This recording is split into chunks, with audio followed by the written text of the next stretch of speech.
नमस्कार दोस्तों, स्वागत है एक बार फिर आपके अपने YouTube चैनल जीवा स्टडी पर। तो थर्ड ग्रेड साइंस मैथ में फाइनल सिलेक्शन के बाद जो कल गणित का वरिष्ठ अध्यापक यानी सेकंड ग्रेड मैथ का जो रिजल्ट आया था उसमें मेरा 206वीं रैंक के साथ में सिलेक्शन हो गया है, फाइनल सिलेक्शन।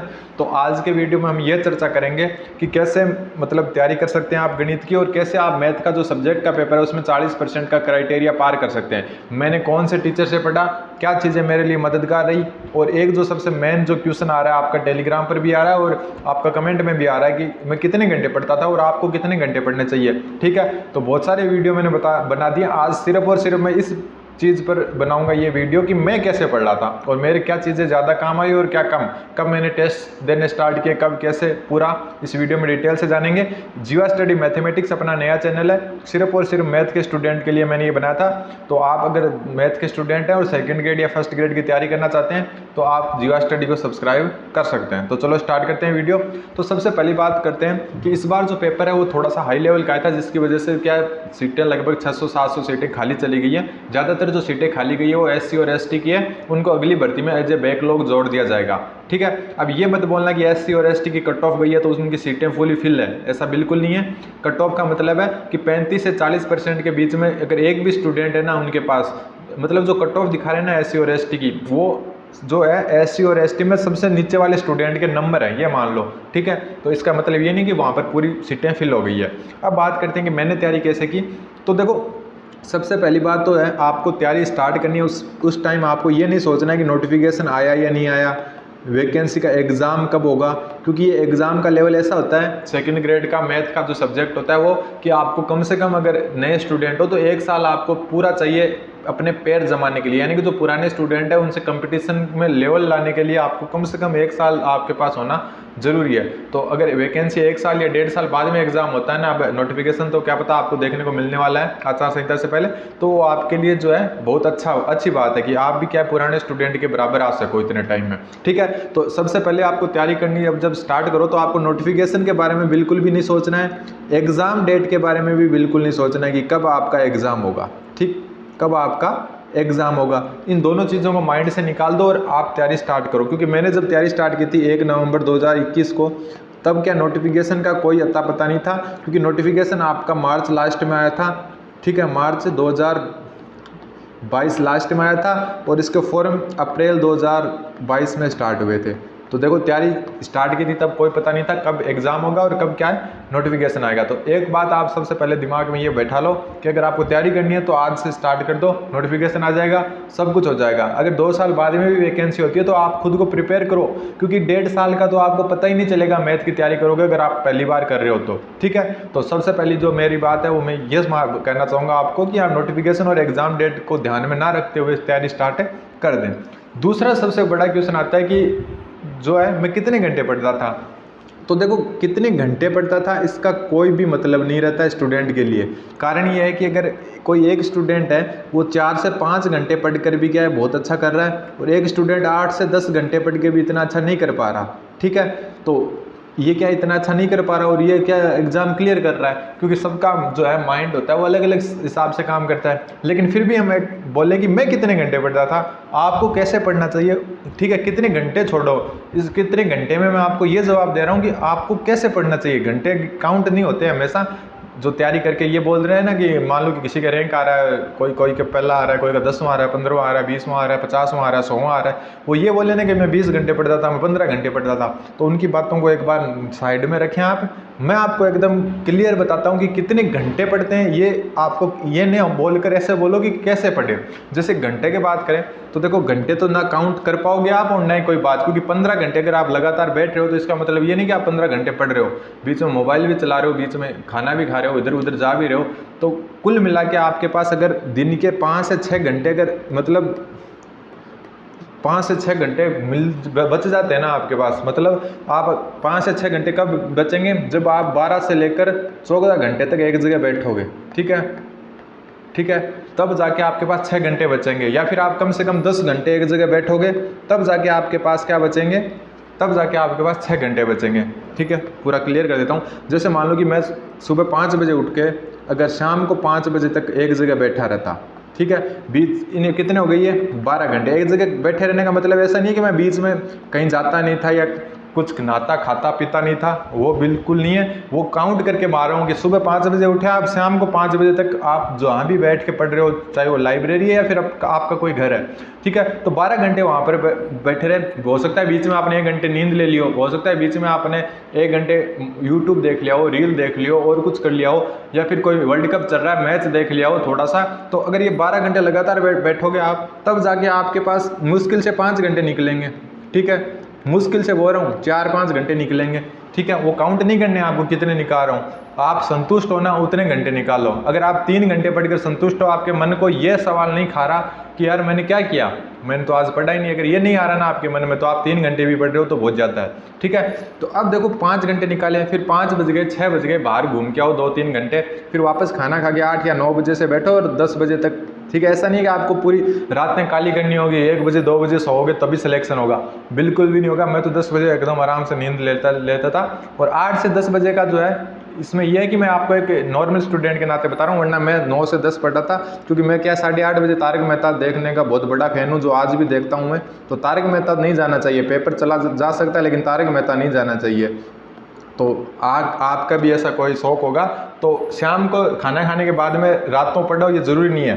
फिर दूसरी बात ये भी आती है, कई स्टूडेंट ऐसे हैं जिनको रात को पढ़ना अच्छा लगता है, तो वो सुबह थोड़ा लेट उठते हैं, तो वो एडजस्ट हो जाता है सिस्टम, लेकिन मैं मेरे हिसाब से बता रहा हूँ, ठीक है।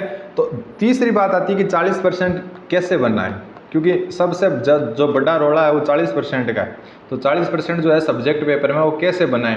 तो देखो पेपर हमेशा इतना हार्ड है ये ज़रूरी नहीं है, पहली बार हार्ड पेपर है, हाँ हो सकता है कि जो ये अभी वाला पैटर्न है उसको फिक्स कर दें, मतलब अगली बार पैटर्न तो डिसाइड कर दें, लेकिन ग्रेजुएशन को 60 क्वेश्चन 70 क्वेश्चन या फिर 50 क्वेश्चन या 80 क्वेश्चन कर दें, तो पेपर हार्ड आने के चांस है। ऐसा नहीं है कि पेपर हार्ड नहीं आएगा अब, ठीक है। अब कि 40% कैसे आएंगे, तो देखो सबसे ज़्यादा बात तो देखो इसमें जो रोल अदा होता है वो ये होता है, इसमें सबसे बड़ा रोल आया कि आपने जो है बीएससी की थी, और जो 10+2 जब आप पढ़े थे, जिस भी साल स्कूल में पढ़े थे या फिर कॉलेज में पढ़े थे, उस टाइम अगर आपकी कुछ ना कुछ मतलब अच्छा होना चाहिए बेस आपका उस टाइम का, तब थोड़े से आप, ऐसा नहीं है कि उस टाइम बेस बिल्कुल नहीं था तो अब आपका कुछ भी नहीं हो सकता, ये नहीं कहना चाहता मैं। लेकिन अगर बीएससी और 10+2 में आपका बेस थोड़ा अच्छा था ना, मतलब आपका जो टीचर थे 12वीं क्लास में 11वीं क्लास में या फिर कॉलेज में बीएससी में, वो टीचर आपको उस टाइम अगर कुछ सिखा पाए थे ना, तो वो चीज़ आपको बाकी स्टूडेंट से आगे ले जाएगी, ठीक है। फिर आपके ये फर्क नहीं पड़ेगा कि आप पहली बार तैयारी कर रहे हो या चौथी बार कर रहे हो, क्यों, क्योंकि बीएससी और जो 10+2 है उसमें आपको जो टीचर थे वो आपको कैसे पढ़ाए, ठीक है।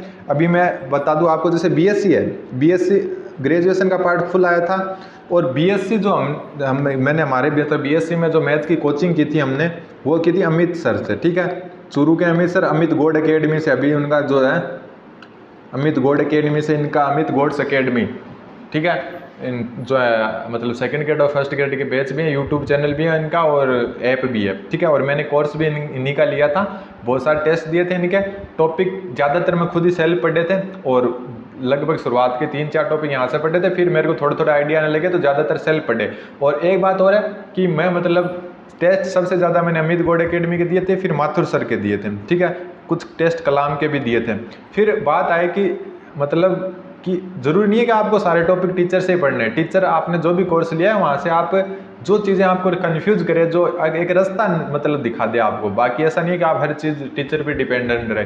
तो देखो अमित गौड़ सर हैं जो, वो मेरे मतलब ऑफलाइन उनको मैं पर्सनली जानता हूँ, ऑफलाइन उन्हीं से पढ़ा हुआ हूँ मैं बीएससी में। बीएससी वाला पार्ट की बात नहीं कर रहा, जब मैं कॉलेज में होता था उस टाइम पढ़ा हुआ हूँ, ठीक है। तो वो तब का जो बीएससी का मतलब पढ़ाया हुआ था उनका, वो अभी भी बहुत काम आया, ठीक है, अभी भी बहुत काम आया, जिसकी वजह से मैंने बीएससी लगभग सेल्फ की थी। 3-4 टॉपिक नकुल पारिक सर से पढ़े थे, बीएससी वाले की बात कर रहा हूँ, यूजी पार्ट की, ठीक है। और यूजी पार्ट के 3-4 टॉपिक मैंने क्या है जो नकुल पारिक सर है वहाँ से पढ़े थे, बाकी उनकी बुक जरूर पढ़ी थी। लेकिन कहीं ना कहीं आपको अगर वो कोई चीज़ आ रही है, सेल्फ कर रहे हो ना आप, इसका मतलब आपके जो पीछे बीएससी या फिर जो स्कूल में टीचर थे ना, वो कितना मतलब काम आ रहे हैं आपके, वो ज़्यादा डिपेंड करता है। तो आपका बेसिक हमेशा पीछे से स्टार्ट होता है। तो इस हिसाब से मैंने क्या अमित गौड़ अकेडमी का कोर्स लिया था, इनको मैं जानता हूँ सर को, अमित सर को। और बाकी मैंने आपको बताया कि जहाँ से भी जगह मिले, ऐसा नहीं कि आप एक टीचर पे डिपेंडेंट रहे। अगर आप 2 टॉपिक कहीं से पढ़ रहे हो, 2 कहीं से पढ़ रहे हो, 2 कहीं से पढ़ रहे हो, वो ज़्यादा बेटर है, क्योंकि किसी टीचर के कुछ स्ट्रॉन्ग जोन होता है, किसी टीचर का कुछ स्ट्रॉन्ग जोन होता है। तो एक जो आपका जो है, इस हिसाब से मैंने क्या है कम से कम जो है 3-4 टीचर से कुछ टॉपिक पढ़े थे, कुछ सेल्फ भी पढ़े थे, क्योंकि पीछे से बेस ठीक था, मतलब ठीक है। क्योंकि मेरे हालांकि बीएससी में इतने नंबर नहीं है। एक जो क्वेश्चन आया था टेलीग्राम पर कि आपके 10th 12th और 11th जो है बीएससी में जो परसेंटेज कितने थे, ठीक है, ये क्वेश्चन आया था। तो मैं आपको बता दूं कि 10th में मेरे पूरे 80.00 थे, ठीक है, 12th में मेरे थे 87.60 और बीएससी में मेरे कम ही थे 62.37, ठीक है। हालांकि बीएससी में परसेंटेज कम है, लेकिन जो हम ऑफलाइन कोचिंग करते थे रेगुलर 3 साल कोचिंग की थी मैंने अमृतसर से, तो वो चीज़ें मेरे यहाँ पर सेकंड ग्रेड में ज़रूर काम आई, क्योंकि ज़्यादातर बीएससी वाला ही सिस्टम आ गया। बात हम यूजी पार्ट की सेकंड ग्रेड वाले की बात करें तो उसको मैंने क्या बहुत सारा सेल्फ किया। कारण ये था कि मेरे को पहले से कुछ ना कुछ बेस बीएससी से क्लियर था, कुछ 2-3 टॉपिक मैंने नकुल पारिक सर के भी पढ़े, ठीक है। तो और टेस्ट सीरीज़ की मैं आपको बता चुका कि मैंने अमित गोल्ड अकेडमी, ठीक है, और प्लस जो है माथुर सर के जो है ना टेलीग्राम पर मिल जाते थे ऑफलाइन टेस्ट टाइप से, मतलब टेस्ट मिल जाते थे, उनको मैं प्रिंट निकलवा के वैसे दिए थे, ठीक, और कुछ कलाम के भी टेस्ट दिए थे, ठीक। 10+2 में मैंने जो है टॉपिक अमित गोल्ड अकेडमी से भी पढ़े 3-4, ठीक, प्लस मैंने जो है माथुर सर से भी पढ़े 2-3 टॉपिक, 2-3 क्या 3-4 ही पढ़े थे यहाँ से भी, और कुछ जो है ज़्यादातर चीज़ें सेल्फ ही की थी मैंने, ठीक है। बात यूजी की करें तो यूजी में जो है मैंने मतलब जो नकुल पारिक सर हैं उनसे पढ़े थे 3 टॉपिक लगभग, और इनकी बुक पढ़ी थी पूरी की पूरी, बाकी सेल्फ किए थे 7 टॉपिक, लेकिन बुक जो है वो नकुल पारिक सर की थी। तो कुल मिला के ये है कि आप कैसे पढ़ रहे हो ये डिपेंड नहीं करता। आप मैंने जब जिस हिसाब से पढ़ा, जरूरी नहीं है कि आप उस हिसाब से पढ़ोगे तो सब कुछ सही होगा आपके साथ, तो ऐसा बिल्कुल नहीं है। आप अपने हिसाब से पढ़ें, मैंने अपने हिसाब से पढ़ा, लेकिन एक मैं मतलब मेरा सिलेक्शन हुआ तो उसके हिसाब से मैं आपको ये बता सकता हूँ कि मैं कैसे करता था, ठीक है। तो आप एक तो जो सबसे मेन बात ये है कि एक टीचर, जरूरी नहीं है कि आपको एक टीचर हमेशा आगे ले जाएगा, पहले तो बहुत कुछ करता है आपको। अगर किसी ने अगर 10th क्लास में भी जो आपके मैथ के टीचर थे ना वो भी आपके काम आएंगे, ठीक है। 12th क्लास में जो मैथ के टीचर थे वो भी आपके काम आएंगे कि उन्होंने उस टाइम कैसा पढ़ाया था, ठीक है। बीएससी वाले जो टीचर थे ना आपके, वो भी आपके क्या है इसमें जो सेकंड ग्रेड में काम आएंगे, क्योंकि आप जब ये डेल्टा वगैरह थीटा वगैरह या फिर जो यूजी का पार्ट पढ़ोगे तब आपको मतलब वो चीज़ नहीं लगे। तो इसका एक ही कारण हो सकता है कि आपने बीएससी में कैसे पढ़ा था, ठीक है। बीएससी मैंने 3 साल कोचिंग की थी ऑफलाइन। मैं मतलब बीएससी में 35 किलोमीटर सिर्फ और सिर्फ 40 मिनट की जो है कोचिंग के लिए जाता था, सिर्फ और सिर्फ 35 किलोमीटर जाना और 35 किलोमीटर वापस आना, सिर्फ 40 मिनट की क्या कोचिंग के लिए। 3 साल बीएससी में मैंने अमित गोल्ड अकेडमी जो सर हैं अमित सर, उनसे की थी, क्योंकि वो हमारे चुरू के ही हैं, तो इस हिसाब से किया था। बाकी मैं एक बार फिर बता देता हूँ कि आपको जहाँ से भी क्लासें मिली आप ले सकते हो। आपने कोर्स ले लिया मान लो कि आईआईएम का, तो ऐसा नहीं है कि आप आईआईएम पर डिपेंडेंट हो जाए। आपको अगर कहीं नकुल पारिक सर अच्छे लग रहे हैं तो उनका लीजिए, कहीं मतलब कोई क्लासें ले लो, वीडियो कहीं से आपके आसपास कोई दोस्त है उससे दिख जाएंगे, आपको मिल जाएंगे। किसी के पास कोर्स, अगर आप कोई 2 दोस्त साथ में तैयारी कर रहे हो तो दोनों अलग अलग कोचिंग का, मतलब कहीं रह रहे हो आप या फिर किसी को जानते हो आप जो सेकंड ग्रेड की तैयारी कर रहा है मैथ का, तो अगर आपने कलाम का ले लिया तो उसको बोलो आप नकुल पारिक का लो। आपने नकुल पारिक का ले लिया तो उसको बोलो आप आईआईएम का लो। आपने अमित गोल्ड अकेडमी का ले लिया तो उसको बोलो दूसरे टीचर का लो, ताकि आप क्या थोड़ा सा क्रॉस कर सको, ठीक है। तो अगर मैंने बताता हूँ जो भी टीचर मिले आपको, तो जरूरी नहीं है एक टीचर पर डिपेंडेंट रहे। मैं खुद आपको बता दूँ अमित गोल्ड अकेडमी से भी मैंने क्लासें देखी है, मैंने माथुर सर की भी क्लासें देखी है, ठीक है। मैंने नकुल पारिक सर की भी क्लासें देखी है, और सीट की बात करें तो मैंने माथुर सर की भी सीट निकाली है, मैंने अमित गोल्ड अकेडमी के भी टेस्ट दिए हैं, मैंने कलाम के भी टेस्ट दिए हैं, मैंने बेड़ा सर को भी देखा है, मैंने आईआईएम का प्रैक्टिस सेट भी देखा है, उत्कर्ष का भी प्रैक्टिस सेट देखा है। मतलब कुछ नया जहाँ से मिले, क्योंकि आपके पास टाइम क्या होता है 1 से 1.5 साल मिनिमम होता है, तो आप क्या है जितना चाहो उतना मतलब निकाल सकते हो, कितनी भी सीटें निकाल सकते हो। ऐसा नहीं है कि मतलब आप बस इतना है, आपके मन से ये आवाज़ आनी चाहिए जब आप रात को सोने जाओ ना, रात को जब आप सोने जाओ तब आपके दिमाग से बस एक ही आवाज़ आनी चाहिए कि हाँ आज ठीक पढ़ा। मतलब आपको इस बात का गुस्सा नहीं आना चाहिए कि यार आज तो मैंने कुछ भी नहीं पढ़ा। और अगर जिस दिन नहीं पढ़ो, जिस दिन मान लो कम पढ़ो या फिर नहीं पढ़ो, उस दिन आपके दिमाग में ये नहीं आता ना कि आज तो मैं पढ़ा ही नहीं, आपको गुस्सा नहीं आता ना इस बात पर, तो फिर मतलब आप सही से पढ़ भी नहीं रहे हो, ठीक है। जिस दिन आप नहीं पढ़ पाओ और उस दिन रात को सोने से पहले अगर आपका दिमाग आपको ये बोले ना, या फिर आपको गुस्सा है अपने बिना बात का कि यार आज तो पढ़ा ही नहीं, या फिर किसी पर गुस्सा उतारो, तो इसका मतलब आप सही जा रहे हो, आप मतलब सेकंड ग्रेड को सीरियस ले चुके हो। अगर आपके मन में नहीं पढ़ने पर ये सवाल नहीं आता ना, ये सवाल आता ना कल पढ़ लेंगे, तो इसका मतलब आपने अभी तक मतलब तैयारी ज़रूर कर रहे हो लेकिन सीरियस नहीं लिया। तो कुल मिला के मेन यही है कि जब खुद को कोसने लग जाओ ना नहीं पढ़ने पर, तब मान लो कि आप सही ट्रैक पर जा रहे हो। ठीक, तो जहाँ से ज्ञान मिले वहाँ से आपको ले लेना चाहिए। बाकी मैंने आपको पूरा बता दिया है। और एक बात वापस बता देता हूँ, किताबों के बारे में मैंने बहुत कुछ बता दिया, आप वहाँ से पढ़ सकते हो। लेकिन एक बात मैं आपको क्लियर कर देता हूँ कि सबका अपना इंडिविजुअल तरीका होता है। मैंने कैसे पढ़ा, ज़रूरी नहीं है कि आप वैसे पढ़ोगे तो ज़्यादा बेटर होगा। आपका अपना नेचुरल तरीका मतलब चलने दो। जो कुछ बातें जो सब पर लागू होती है वो यही होती है कि अगर आप मतलब जब सोने जाओ तब अगर आपने मन में ये संतुष्टि होनी चाहिए कि आज मैंने ठीक ठाक पढ़ लिया। और एक टॉपिक हो सकता है 2 दिन लग जाएं, 3 दिन लग जाएं, तो वो कोई जरूर मतलब आपके पास बहुत टाइम है तो आराम से लगने दो। दूसरी बात ये भी है कि मतलब अगर नहीं पढ़ो उस दिन, खुद को गुस्सा आए ना, तब आप सही ट्रैक पर हो। बाकी आप कोई भी क्वेश्चन आप पूछ सकते हो, ठीक है। टेस्ट सीरीज एक बार स्टार्ट मत करना आप स्टार्टिंग में, क्योंकि स्टार्टिंग में अगर टेस्ट सीरीज स्टार्ट कर देना फिर आपके टेस्ट में कम नंबर आएंगे। टॉपिक वाइज मान लो टेस्ट दे रहे हो आप, तो फिर आपको ऐसा लगेगा कि यार सेकंड ग्रेड मेरे काम की नहीं है, छोड़कर कोई थर्ड ग्रेड, कोई संस्कृत डिपार्टमेंट कोई और पकड़ते हैं। तो इससे अच्छा है कि पहले थोड़ा सा मतलब लाइन पर आने दो, पटरी पर आने दो गाड़ी को, फिर आप टेस्ट सीरीज ज्वाइन करना। फिलहाल टेस्ट सीरीज ज्वाइन मत करना।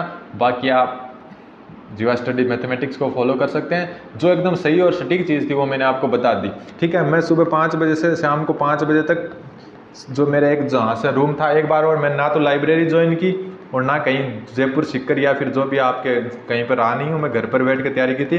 लेकिन मैं सुबह 5 बजे उठता था तो शाम को 5 बजे तक एक ही जगह पर बैठा रहता। इसका मतलब ये नहीं कि मैं सोता नहीं था दिन में, कभी 1 घंटा कभी 2 घंटा मस्त नींद लो, मोबाइल चलाना तो मोबाइल चलाओ। लेकिन बस इतना है कि जब पढ़ने बैठो ना, मतलब मान लो कि 10 बजे आपको मोबाइल चलाने का मन किया, चला लिया, कोई बात नहीं, 10-20 हो गई, 10:30 भी हो गई, लेकिन 10:30 मोबाइल बंद करके जब आप मतलब पढ़ने बैठो ना, तब सिर्फ पढ़ना ही है, ठीक है। तब आप मतलब रेगुलर, ऐसा नहीं है कि आपको 10 घंटे रेगुलर पढ़ने हैं। और जो ये टॉप करते हैं या फिर जिनके नंबर आए हैं, वीडियो भी आप देखोगे बहुत सारा होगा, तो इसका मतलब ये नहीं है कि वो ऐसे बोल रहे हैं आपको मैं 15 घंटे पढ़ता था। अरे कोई पढ़ ही नहीं सकता 15 घंटे, और पढ़ रहता है तो भी कोई मतलब नहीं है 15 घंटे का।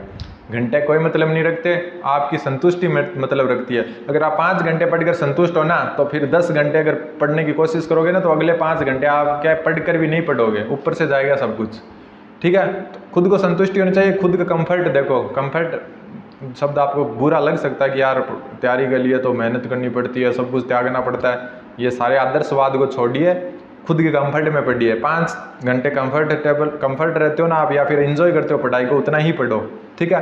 तो अगर मान लो कि आप 5 घंटे में मतलब अच्छा फील करते हो कि यार 5 घंटे पढ़ लिया, फिर किसी के देखे 10 घंटे पढ़ने की कोशिश करोगे ना, तो अगले 5 घंटे आपके खराब होने, पढ़ोगे भी वहाँ पर 5 घंटे, लेकिन वो फिर बेमन से पढ़ने से कोई फ़ायदा नहीं है, ठीक है। तो इस हिसाब से मैं पढ़ता था। 5 बजे से लेकर 8 बजे तक मैं बाहर रहता था, 8 से लेकर 9 तक टीवी देखता था, क्योंकि मैं तारक मेहता का बहुत बड़ा फैन हूँ। 8:30 बजे आता था, और 9 बजे से फिर 10 या 10:30 तक वापस थोड़ा बहुत पढ़कर नींद लो। नींद भी ऐसा नहीं है कि नींद ही भूल जाओ आप। अगर कोई को रात को पढ़ने की आदत है तो सुबह टाइम शिफ्ट कर दो, सुबह 7-8 बजे उठ सकता है, इससे ज़्यादा कुछ भी नहीं है। तो कुल मिला के मैं ये कहना चाहता हूँ, जो आदर्शवाद फैला रखा है ना टॉपर्स ने, आदर्शवाद में क्या होता है कि मैं 15 घंटे लगातार पढ़ता था।